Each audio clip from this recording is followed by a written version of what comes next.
तुम्हें पता है इस रेस्टोरेंट का खाना बहुत अच्छा है, बताओ क्या खाओगी? सर आपका ऑर्डर प्लीज। बहन तू यहाँ? भैया आप यहाँ? एक वेटर शेखर की बहन? और बता कैसी है? मैं अच्छी हूँ, आप कैसे हो? तू यहाँ पे क्या कर रही है? मैं यहाँ वेट्रेस की जॉब करती हूँ। लेकिन तुझे जॉब करने की क्या जरूरत है? शेखर कौन है ये जिसे तुम अपनी बहन बता रहे हो? सोनाली ये मेरी मुंह बोली बहन है हिमांशी। और हिमांशी ये है तेरी भाभी सोनाली। नमस्ते भाभी। भाभी तो बहुत सुंदर है। ओ हेलो, मैं तुम्हारी कोई भाभी नहीं हूँ। और तुम्हें पता है हम कितने बड़े लोग हैं? हम किसी ऐरे गैरे से रिश्ता नहीं रखते। और तुम्हारी हिम्मत कैसे हुई मुझे भाभी बोलने की? तुम जैसों को मैं नौकर तो बनाऊँ ना, रिश्तेदारी तो बहुत दूर की बात है। सोनाली ये कैसी बात कर रही हो तुम? मेरी मुंह बोली बहन है वो तुम्हारी कोई सगी बहन थोड़ी ना है। तुम ऐसे सड़क छाप से रिश्ता बनाते रहोगे तो मैं भी थोड़ी ना बनाती रहूंगी। अरे सगी से बढ़कर है मेरे लिए ये। अरे भैया कोई बात नहीं ना, शांत हो जाओ। भला भाभी की बातों का कौन बुरा मानता है? देखो इसे समझा लो, ये मुझे भाभी ना बोले वरना इसके लिए अच्छा नहीं होगा। तुम थोड़ी देर चुप रहोगी? तुमसे चुप रहने के लिए बोला है ना मैंने। बहन तू बता तुझे काम करने की जरूरत पड़ गई? क्या बताऊँ भैया, अब आपको मजबूरी थी इसलिए करना पड़ा। आखिर ऐसी भी क्या मजबूरी है जो मेरी बहन को ये सब कुछ करना पड़ रहा है? उन्होंने मुझे घर से बाहर निकाल दिया भैया, और उसके बाद से मैं बेसहाराओं की तरह दर दर भटकी। बहुत मुश्किल से जाके ये वेट्रेस की जॉब मिली है, इसे करके अपना गुजारा कर रही हूँ। निकल इस घर से बाहर। आजकल मुझे अपनी गंदी शक्ल मत दिखाइयो, मर चुकी हो तुम्हारे लिए। अरे ये आप क्या कर रहे हो? मुझे ऐसे घर से बाहर क्यों निकाल रहे हो? मैं कहाँ जाऊँगी? मैंने कहा तेरा ठेका ले रखा है क्या?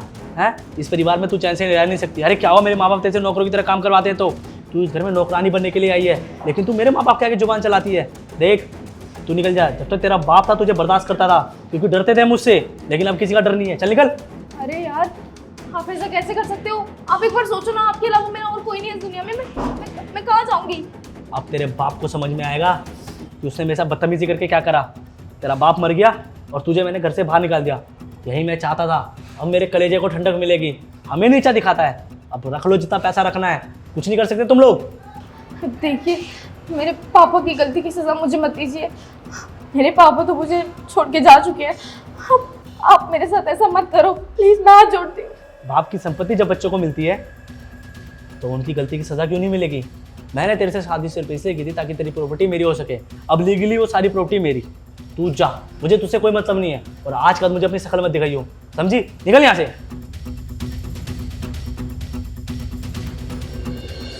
क्या तेरे पति ने तुझे घर से बाहर निकाल दिया?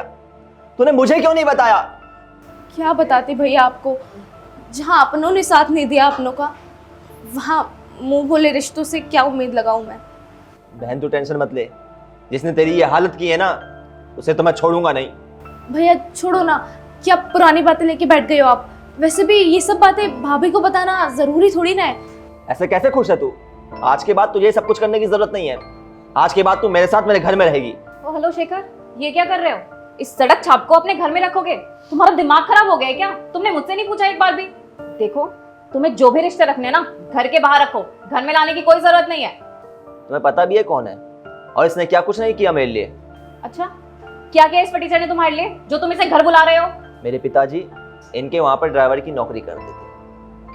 मेरे को पढ़ने का बहुत शौक था, पढ़ लिख कर बड़ा ऑफिसर बनना चाहता था, लेकिन घर वालों के पास इतना पैसा नहीं था कि वो मुझे बड़े स्कूल या बड़े कॉलेज में पढ़ा सकें।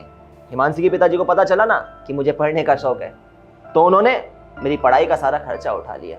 मेरे पिताजी से बोल दिया टेंशन लेने की कोई ज़रूरत नहीं है, इसकी पढ़ाई का खर्चा मैं उठाऊंगा। जब भी मुझे किसी चीज़ की कमी महसूस हुई उन्होंने मुझे वो चीज़ ला के दी है। अरे मेरे पिताजी की इतनी हैसियत नहीं थी, लेकिन हिमांशी के पापा ने हमेशा मेरा ख्याल रखा है। इनफैक्ट हिमांशी ने भी मुझे बड़े भाई की तरह इज्जत दी है। कभी कभार मैं गुस्से में इसे डांट भी देता था इसकी गलती पर, तो ये कभी भी नाराज़ नहीं होती थी, बल्कि चुपचाप सुन लेती थी।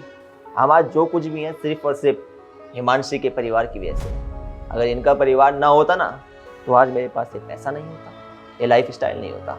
इन लोगों के बहुत एहसान है हम पे, और इनके एहसान के बदले आज अगर हम इसे इसी हाल पे छोड़ देंगे तो कहीं ना कहीं ये इंसानियत के खिलाफ होगा। क्योंकि जो एहसान फरामोश लोग होते हैं वो किसी के सगे नहीं होते हैं, और अच्छे इंसान तो वो बिल्कुल ही नहीं होते हैं। अब तुम ही बताओ, जो कुछ भी मैं कर रहा हूँ क्या वो इनके एहसानों की बराबरी कर पाएंगे? कभी नहीं कर पाएंगे, क्योंकि इनके एहसानों की बराबरी तो हम अपनी ज़िंदगी में चाहे जो कुछ कर ले कभी नहीं कर सकते हैं। बहन मुझे माफ़ कर दे, मुझे नहीं पता था कि तेरे साथ कितना सब कुछ हो गया है, तू इतनी मुसीबत में है, लेकिन कोई बात नहीं, आज के बाद तुझे इन बुरे दिनों का सामना नहीं करना पड़ेगा। तू हमारे साथ हमारे घर में रहेगी। भैया, पापा ने आपकी मदद इसलिए थोड़ी ना की थी ताकि कल को हम भी आपसे मदद ले सके। मैं आप पे इस तरह बोझ नहीं बन सकती भैया। मैं आपके साथ आपके घर कैसे जा सकती हूँ? अरे कैसी बातें कर रही हो, एक बहन भी अपने भाइयों पे कभी बोझ बनी है क्या? तुम अब हमारे साथ ही रहोगी, और मुझे तो पता ही नहीं था कि तुम लोगों ने इतना कुछ किया है शेखर के लिए।